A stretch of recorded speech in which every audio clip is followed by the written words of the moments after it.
Yo, good morning, y'all. What is happening? Well, round one of the NFL 2001 draft is in the books. Man, last night the Off the Ball Network was off the hook.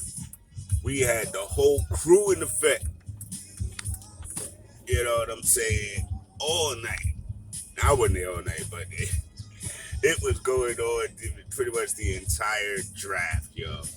And if y'all ever wanted to see the true force of our network, big shouts to Chris LeBron, Big Press. You would have saw it last night, man. Couch Coach, Professor Jeff, Mo Murphy, Football and Pod, everything. Football and Chill podcast, Say It Sports, you know what I mean? Shooters, everybody was there. It was beautiful, man. It was beautiful.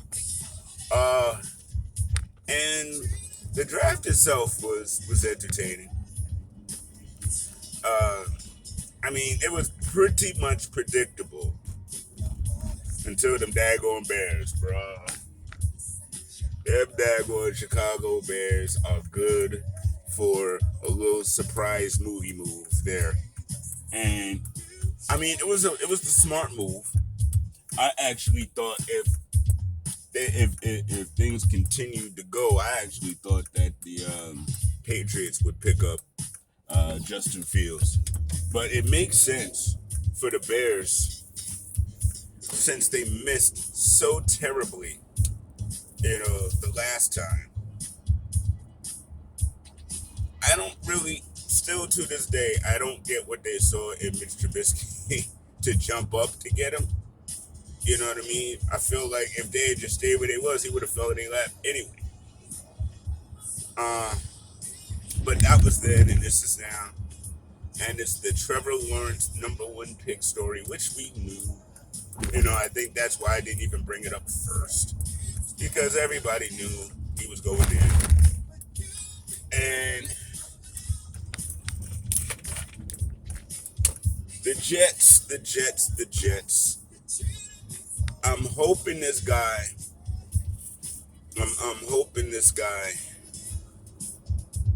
is their guy. I really am. I'm hoping that this quarterback pans out, that they put some pieces around him, and that Robert Saleh pans out. And I'm hoping that the GM, Joe Douglas, or whomever, actually supports this regime. And, the future of the Jets needs to be brighter than the past has been. It's time for them to remove that albatross of not having a professional front office, so to speak. All that time with Gates really just made them look even worse, if you ask me. At least with Rex Ryan and them, they were making some moves and being in the playoffs and making some noise. Under Adam Gates, all they did was fail. And then be so adamant about keeping him, it's like, don't be adamant about failure, fam.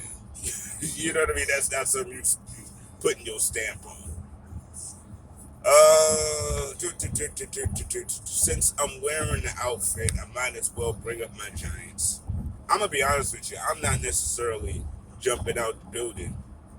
I mean, yes, he's a big play wide receiver.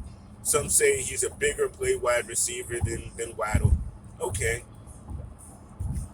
I felt like we should have got a top tier pass rusher first. We picked twice today. We pick in the 40s, and then we pick again in the 70s. Defensive tackles got to be a pick today. It's got to be. I mean, okay, you've addressed your wide receiver, cool. You addressed your defense a little bit in the offseason. I mean, definitely picking up Adoree Jackson. That's a good idea. But I again, and I know Tweety Pay is still out there. I believe. I kind of called it quits after a couple hours last night, so I didn't get to see everybody. But if I'm not mistaken, I'll check this morning. But I think Tweety Pay is still out there. There's still a couple of good. I saw two on my top two pass rushers leave last night, but there's still some more at there's still like three guys that can really make an impact, I believe, in this draft. So we'll look to that. The Washington football team, they had another good pick. It was pretty good. The Bengals picked up a wide receiver. Who the Cow? I don't care who the Cowboys picked up. No offense, Cowboy fans. I'm a Giant fan. You know what it is. You know what it is. I am looking forward to seeing what's happening this evening and this weekend to round it all out. And I'll probably give you all a nice little draft recap on the Candid Corner show on Wednesday. Yeah, I'm probably going to keep it to like Giants and Jets, keep it a buck. Because as much as I love the entirety of the whole sport, dude, talking about the draft recap of everything could take like 2 hours. You know, and we got an hour show, and we try to throw some other things up in there too.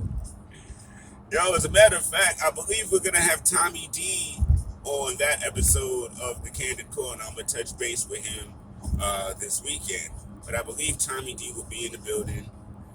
Jay Macri will be in the building tomorrow afternoon at noon, Knickerbocker Ave. Don't forget, check that out.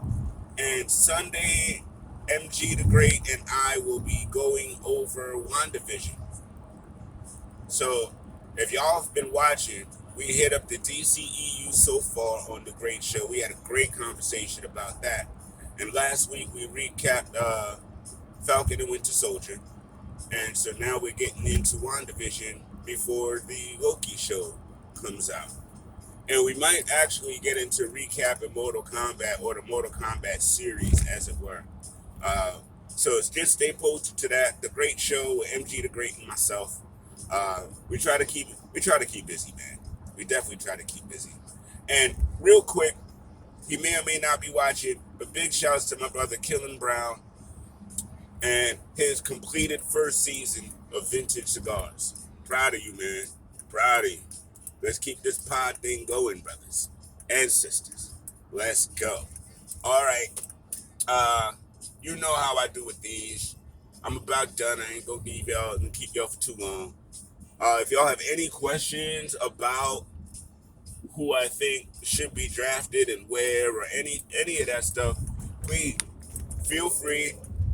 Hit me up on Twitter at Fahim Insurance.